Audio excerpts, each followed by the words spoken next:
ABC Actu. ABC Actu, c'est l'essentiel de l'information. ABC Actu, c'est la politique, l'économie, le social, la culture, la religion, la science, la technologie, le développement et les divers. ABC Actu, l'essentiel de l'information pour vous, FM Prêt.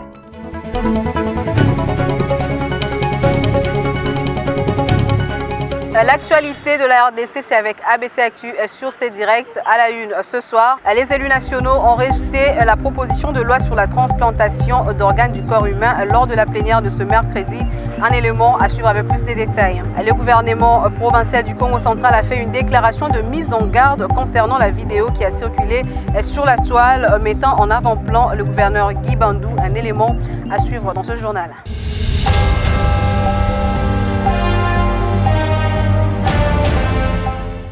Merci de nous choisir pour vous informer. La plénière du mercredi 23 novembre à l'Assemblée nationale a vu rejeter par les élus nationaux la proposition de loi sur la transplantation d'organes du corps humain.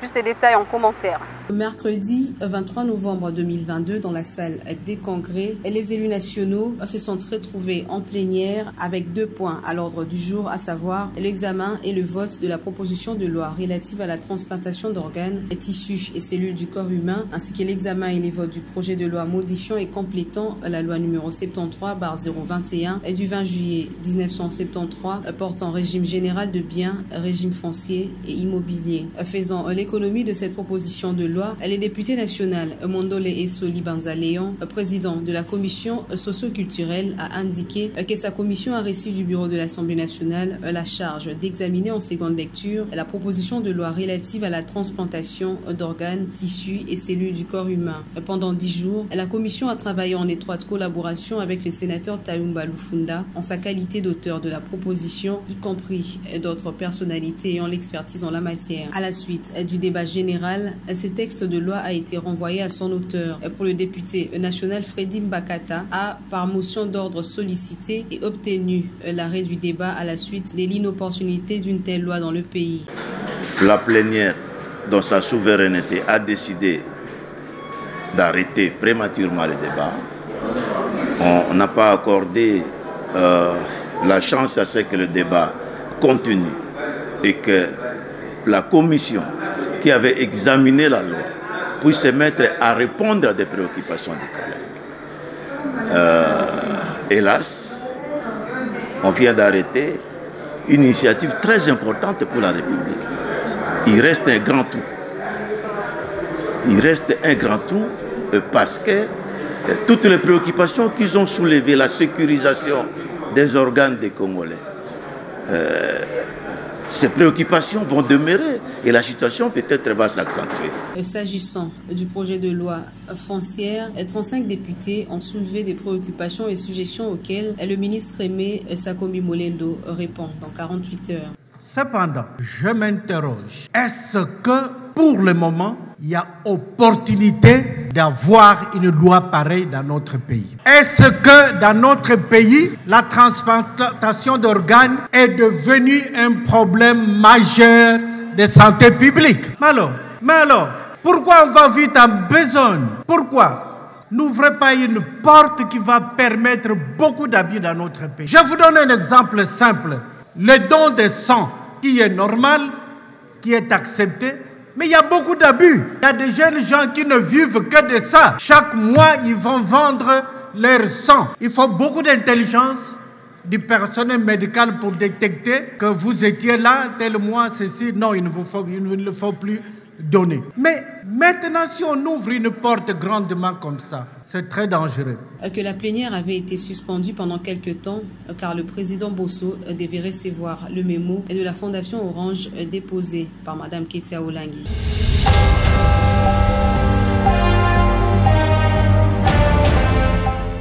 Le 30 novembre prochain, le président de la République, Félix-Antoine Tshisekedi, sera face à la jeunesse congolaise dans la salle du Congrès du Palais du Peuple. C'est dans ce cadre que le président de l'Assemblée nationale, Christophe Mbosso, a reçu le président du Conseil national de la jeunesse, William Mukambila. Regardez.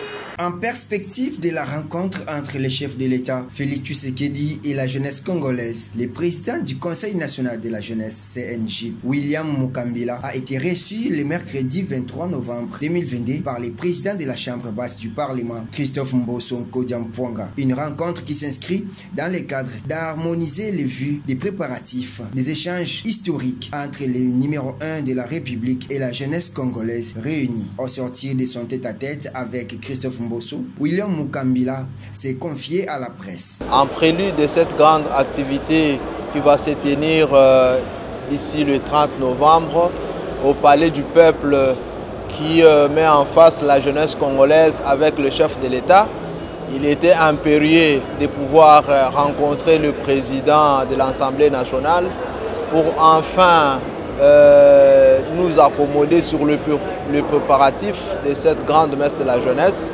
Et il a été réceptif, il a reçu bien évidemment le message lui apporté par nous de la jeunesse et ce dernier a montré son engagement à côté du chef de l'État, celui d'accompagner la jeunesse à cette audience publique qui va devoir mettre en face du président de la République pour la première fois de l'histoire de notre pays. La jeunesse enfin d'échanger sur des situations qu'inquiètent la quiétude de notre pays. Comme dans son habitude, le président de l'Assemblée nationale était très réceptif aux messages apportés par la jeunesse et a promis de les accompagner à cette audience publique entre les chefs de l'État et les jeunes Congolais le 30 novembre prochain.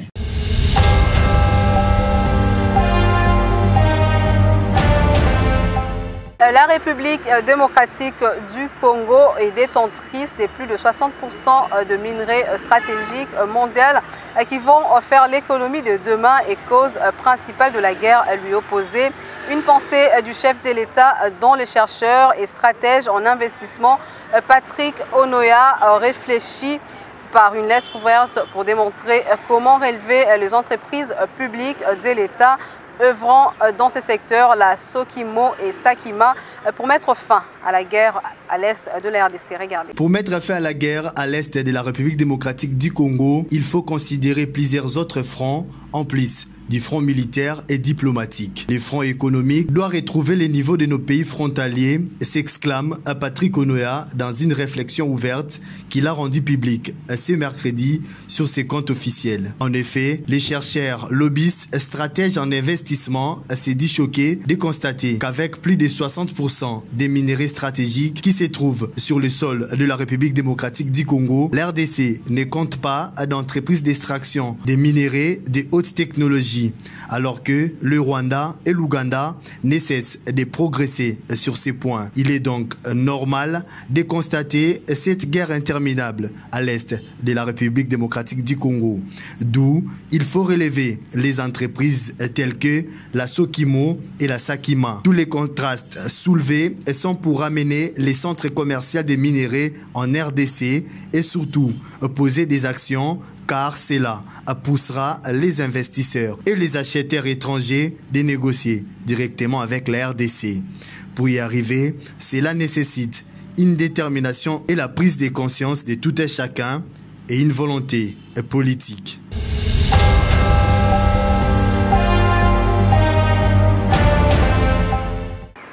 Quittant Kinshasa, direction les Congo central, réagissant à une tentative de déstabilisation de la province suite à une vidéo du gouverneur Guy Bandou Dougidi devenue virale sur la toile. Le gouvernement provincial a fait une déclaration de mise en garde.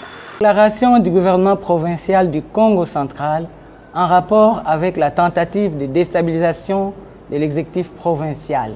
Les détracteurs du gouvernement provincial du Congo central en perte de vitesse face aux actions menées sur terrain au profit de la population sous le leadership éclairé de son Excellence Monsieur le gouverneur de province, le docteur Guy Bandou Ndungidi, ont adopté la diffamation, la calomnie et la médisance comme nouvelle stratégie de déstabilisation de la province qui pourtant, depuis l'avènement de l'autorité des provinces, vit une ère nouvelle de paix et de cohésion.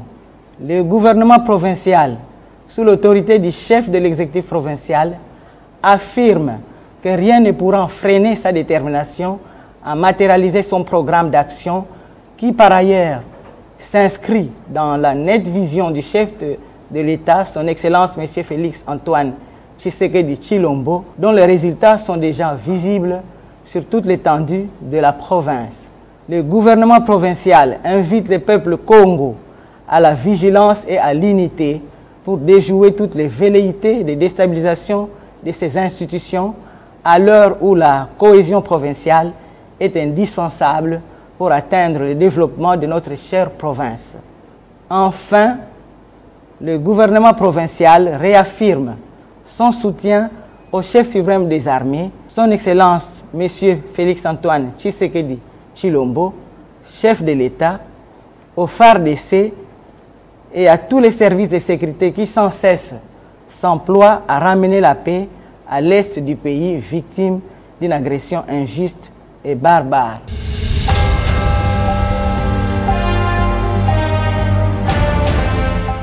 Restant toujours dans cette partie du pays où le vice-gouverneur Grace Kwanga a reçu mercredi 23 novembre l'ambassadeur de la Côte d'Ivoire en République démocratique du Congo, Silas Metch. Les deux personnalités ont discuté sur les opportunités de coopération entre la province du Congo central et le pays d'Alassane Ouattara.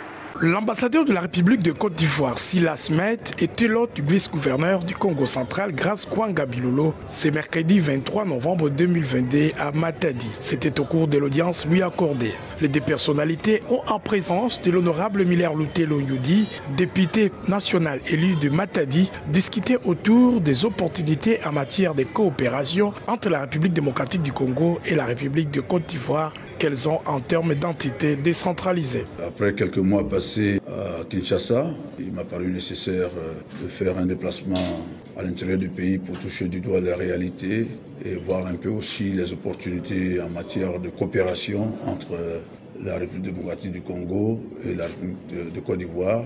Nous étions à Lubumbashi. Après Lubumbashi, nous avons mis le cap sur la province du Congo central pour voir un peu dans quelle mesure il peut être noué des partenariats entre les acteurs économiques de la province du Congo central et également de certains districts de la République de Côte d'Ivoire. Et donc nous sommes venus rencontrer les autorités administratives, leur présenter nos civilités, nouer contact dans la perspective d'enrichir ces contacts et renforcer la coopération entre nos deux pays. Notre action prend en compte également les élus, puisque les élus sont les représentants des populations. Et en échangeant avec les élus peuvent saisir également des opportunités à présenter aux populations. Rappelons par ailleurs que les diplomates ivoiriens, peu avant de venir au Congo central, effectuaient la même mission à Lubumbashi dans les Haut-Katanga.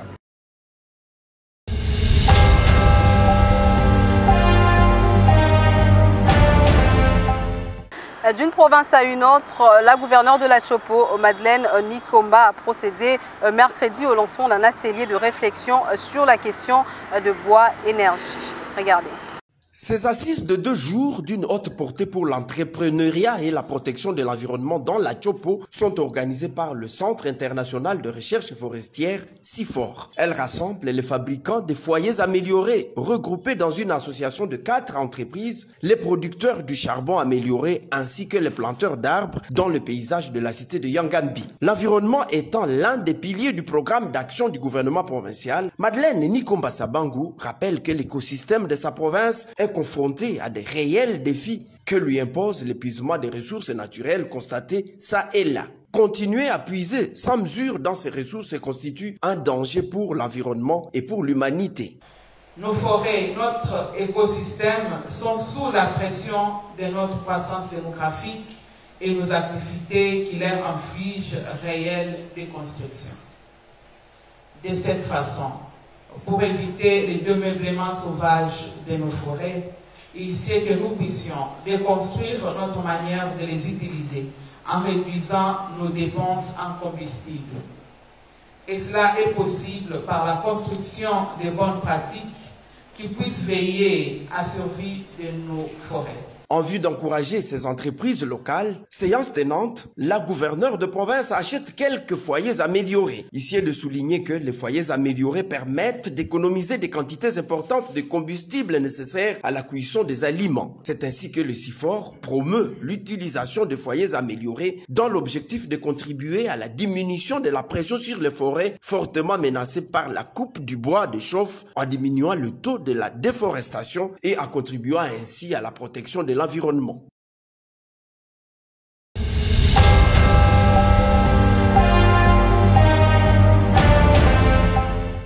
Et dans la même province, juste après les audiences et autres activités, Madeleine Nikomba a présidé le conseil de ministres provincial dont les comptes rendus est fait par le porte-parole du gouvernement provincial de la Chopo, Lomalissa Mondé Georges. On l'écoute.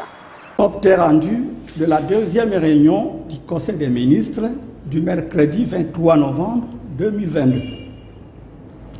Son Excellence, Madame la gouverneure des provinces, a présidé personnellement la deuxième réunion du Conseil des ministres ce mercredi 23 novembre 2022.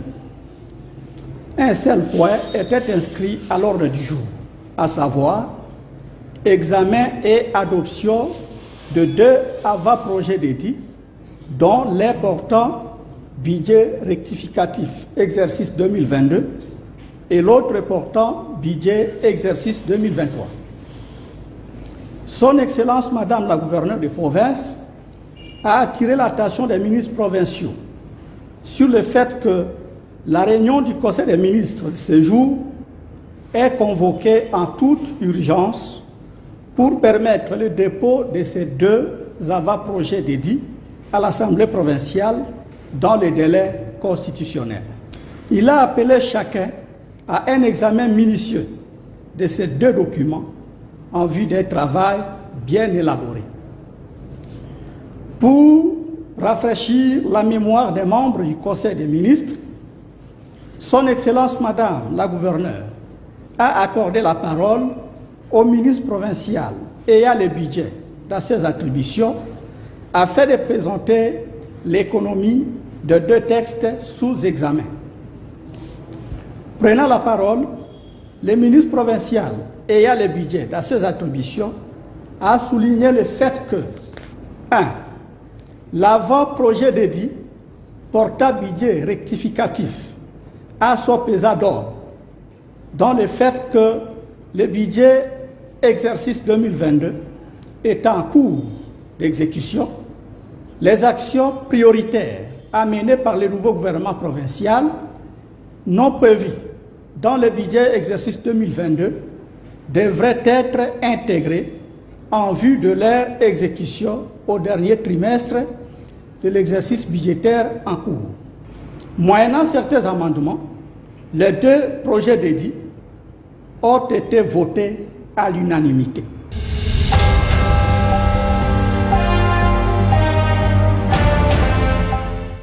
Pour boucler ces tours du Congo profond, rendons-nous au Kasaï central où plus de 700 jeunes volontaires se sont enrôlés dans l'armée congolaise et ont été présentés au gouverneur John Kabeya Chikai. Regardez. Enrôlement des jeunes dans l'armée congolaise pour défendre les pays contre l'agression rwandaise. C'est la motivation qui a poussé ces femmes. Enrôlement des jeunes dans l'armée congolaise pour défendre les pays contre l'agression rwandaise. C'est la motivation qui a poussé ces hommes et femmes du Kasaï central à adhérer massivement dans les rangs des forces armées de la République démocratique du Congo, répondant ainsi à l'appel du chef de l'État, Félix Tshisekedi, relayé en province par les gouverneurs John Kabeya Chikai. C'est plus de 700 jeunes qui ont été présentés au chef de l'exécutif provincial 3 semaines après la marche qui a été organisée par les gouverneurs John Kabeya à Kananga.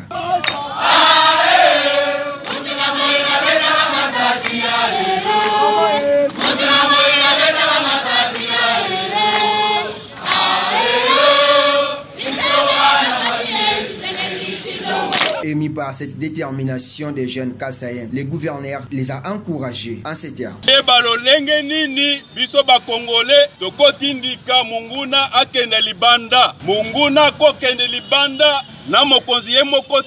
Il faut biso nyonso bana mboka ba Congolais nyonso tozala sima ya mokonzi ya mboka lelo na sepeli mingi na moni détermination ya bana Kasai central. À lui d'ajouter que les jeunes volontaires se distinguent quand ils seront au front face à l'ennemi. N'ayez pas peur de quelque chose. Faites la fierté de votre province, montrez que vous êtes fort et traquer ces rebelles jusque chez eux et nous ramener leur chef de file ligoté dans notre province. Cela doit rester une histoire dans ce pays. Vous devez faire voir à la face du monde que vous venez du Kasaï central et que vous travaillez tous dans l'unité afin de rétablir la paix totale à l'est du pays.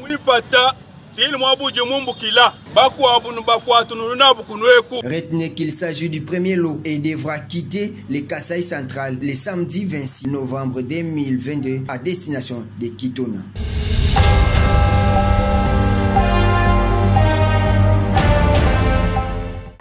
Dans le registre sport, à l'honneur des deux judokas congolais Dasso Kisoka Mobeti et Sona Chanceline Di Anaconda qui viennent fraîchement de remporter 2 médailles respectivement en or et en bronze lors de l'Open de Yaoundé.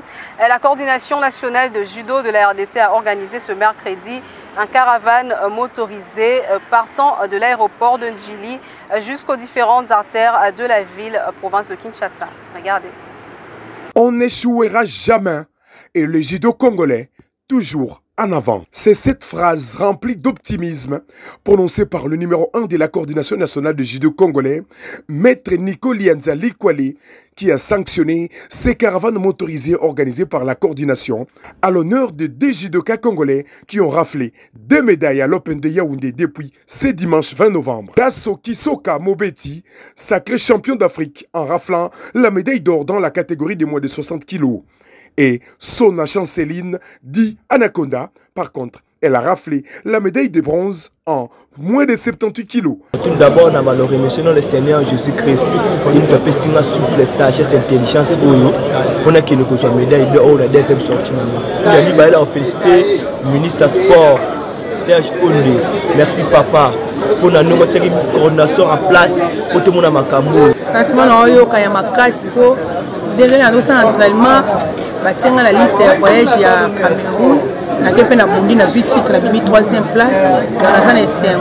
On a eu la médaille bronze et ça le kumbo ya mboka na RDC. Atterrissé mardi 22 novembre à l'aéroport international d'Njili vers 4h du matin, les 2 ambassadeurs congolais sont surpris de voir la foule qui les attendait depuis 7h du matin. En passant par les 2 communes qui ont vu naître nos ambassadeurs congolais, Matete et Kalamou, question de partager aussi ces moments de bonheur avec le sien. En bon père des familles, le coordonnateur principal, Maître Nico Lianza, invite les judokas à remercier les autorités du pays. Quant à ceux. Mention spéciale au ministre de Sport et Loisirs, Serge Chembo Kondé, qui a sauvé le judo sous la supervision du Premier ministre et sous l'impulsion du président de la République, Félix Antoine Tshisekedi Tshilombo. Le Congolais, on n'échouera jamais.